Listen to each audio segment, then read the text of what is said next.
Hey there everybody, SeKo Starcraft here, bringing you some qualifiers from WCS. We have Salvation up against Greengoblin, TVZ on a large map here. We got Frost still in the map pool. A lot of great games happen on this map, a lot of different games. For a big map, it's not just completely filled up with cheese and or, hour-long games. Brings in a nice diversity of play just because of the structure of expansions and how they're set up. I'm enjoying a little bit of rum right now. Oh, my cat slowly cleans herself beside me, and it sounds disgusting to me, so hopefully it doesn't sound that way to you. We'll see if either of these players want to get super aggressive or greedy. Hard to say at this point what's going to happen. It's still pretty early in the game. In fact, I'm going to speed it up. Only got so much rum to have. Yes. Overlords, going to the corners. That's the way it's supposed to be. Nia's actually going to be going CC first here. Don't mind that. Let's see if he puts it on the low ground. His Zerg opponent. I should cast a whole game like this. Wouldn't it be crazy? Just see how fast I can talk. Believe me, if I've been drinking, I can talk really fast. So, hatch first. It'd be pretty sick to see a double hatch before pool, but that's pretty unlikely, I would say. Particularly with Reaper opening still quite prevalent in this day and age. The old classic expansion wall off. A little bit of confusion with the supply depot. And then Salvation's going to go on his scouting path in the wrong direction. I've heard some people say that clockwise is just kind of the scouting preference of most people. Really, it depends for me as to which direction I go. I haven't really put a lot of thought onto which direction I prefer to scout in. Zerg player will see the Terran here pretty quick. There is Amarian coming out, so hopefully this Overlord doesn't get in too close and get sniped down. Bunker is about to finish up. He'll make an orbital on the high ground. The bunker will be finished by the time he's ready to shift it down. Pool, no gas. Couple of lings out, going to help with some scouting. We do have this Overlord coming in, which the Terran hasn't seen yet.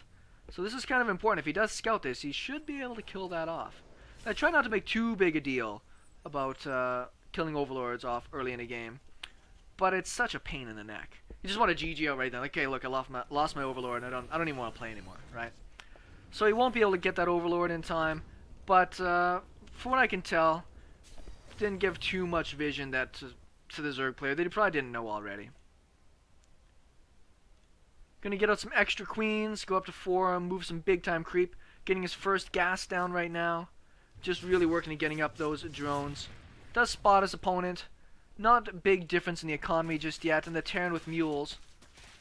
Ooh, 4 Zerglings gonna be a little bit of a pain in the butt.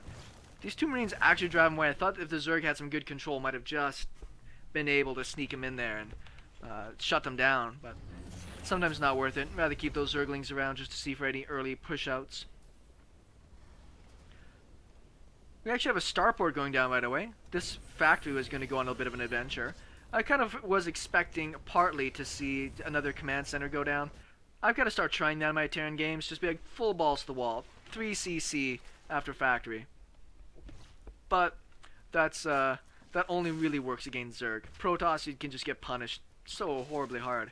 Particularly if you play on lower league ladders like me, where it's still really commonplace to have blank all-ins. And, well, they don't call them all-ins in the lower leagues. There's no such thing as an all-in in the scrub leagues. It just means that I'm just going to go back home and work with my handful of work, like economy, and try to come back in 20 minutes and hope you don't attack me. And then get mad at you for, playing in such a way that wins. I'm bitter about things sometimes. Anyways, a 3rd hatch is going to go down. These Hellions scout this hatch, see nothing over there. It would have been surprising to see it over there. It is going to run right by. Now, 2 Hellions might not get too much damage in, but they will see a lot. So fast, they will see the timing of this lair. Actually gets himself 2 drones for his troubles. Not quite worth it, but whatever.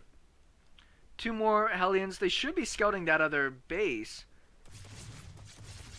I think those Hellions were a little misrallied there. A little bit of a poor control out of Salvation. What are you going to do? On this side here, we do have that another command center down. Cloaked Banshees on the way. And he's got his stim pack started nice and early. Right on. Now, does Zergling have speed yet? Banshee's going to be heading into the main. Cloak will be done in just a second. There is no detection here. He'll be able to mow for an Overseer over if he needs to. It looks like there is speed on those Zerglings. Here is the Banshee. Scouted pretty early, but... Cloak? You have Cloak, right? Yep. He's going to focus down the Queen. I think that's fairly smart. If you can get the one that doesn't have enough energy to receive a Transfuse. Overseer is finished now. You can still get this Queen. And that would be a really nice snipe, but... Oh, no, it loses it for a Queen and a couple drones. Not quite worth the investment in my mind.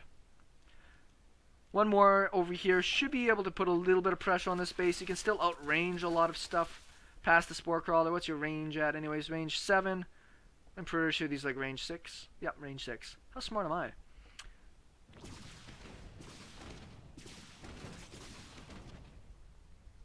So you can still get a little bit of damage. You can still be annoying.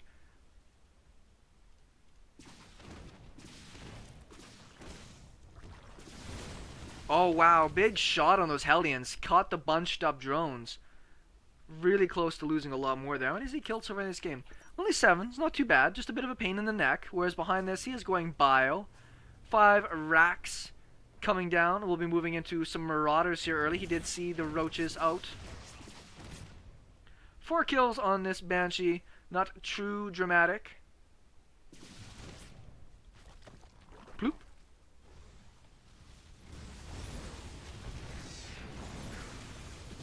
Actually got some pretty good kills. Got up another 8 kills on those 4 Hellions. Very, very worthwhile. This one, the Zergling here, is going to make a pest of himself. I'm kind of surprised the Terran didn't expand it this way. Just spread out the Zerg advance, whereas you rally towards your opponent very much down the front. So it's nice to reinforce this area.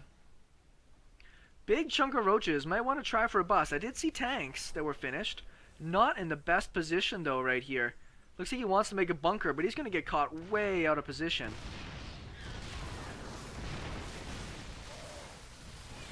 There's a tank on the high ground here. It's putting in his work, you know? Not producing it. He's still producing some tanks, and I like this. As a Terran player, you should get used to throwing it. Oh, great snipe. Look at that. Pulls in the Overlord just to be able to get that tank on the high ground. Very smart. He's actually going to have just enough here, I think, to deal. No, he's got those bunkers down. Keep him alive for right now. This one Marine really, really feels like dying. Nope. Does force a lift, whereas back at home, he's doing alright. I think there's still... Is the Banshee still around? I don't know. He's running around the map looking for hidden expansions. Smart thing to do as a Zerg player on this map, just take an Overlord and run it around the map.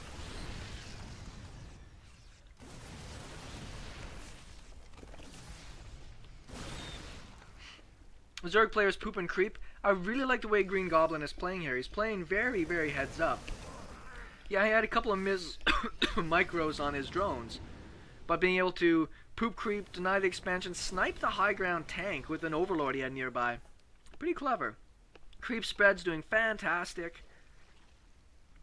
And he's got lots of Hydras out now with 1-1 finish. 2-2 more than halfway done. Creep, so important to being able to spot drops and stuff. If you're really, really on top of things, you can shut that down. He's trying to focus down the medevac. Oh, almost gets it. He has to leave a few men behind. These are not the Rangers. They will leave men behind. Gotta clean that creep up. Creep's just not about speed. Sometimes it's also about scouting, seeing when drops are coming, taking care of everything you can.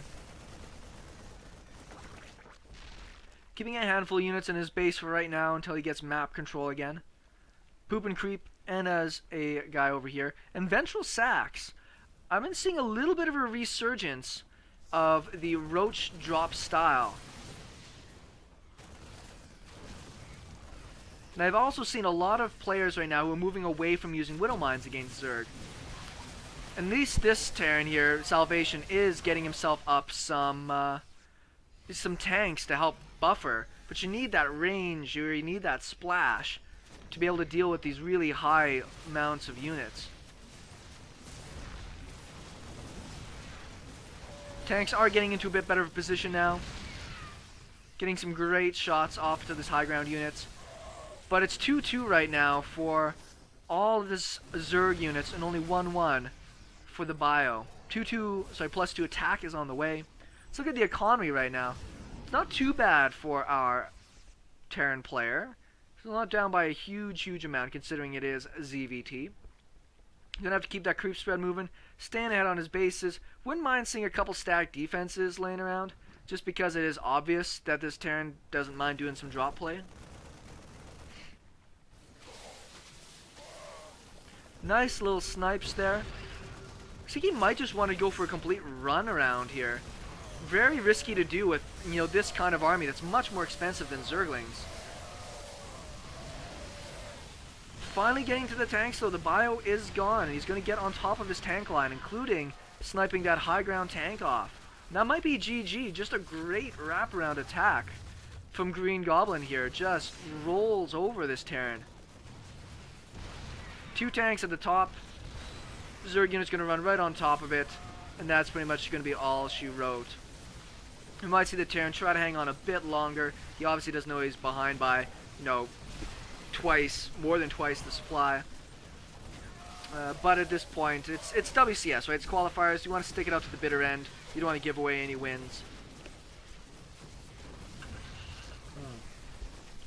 At this point, though, there's not really much left for our Zerg player.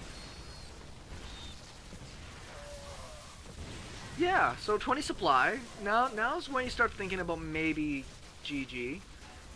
Another big pile of roaches coming in, maybe GG.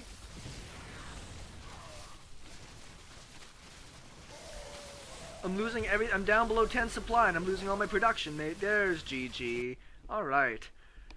Great convincing game out of Greengoblin. Not too often you see Roach Hydra do really good against bio reinforced with tanks.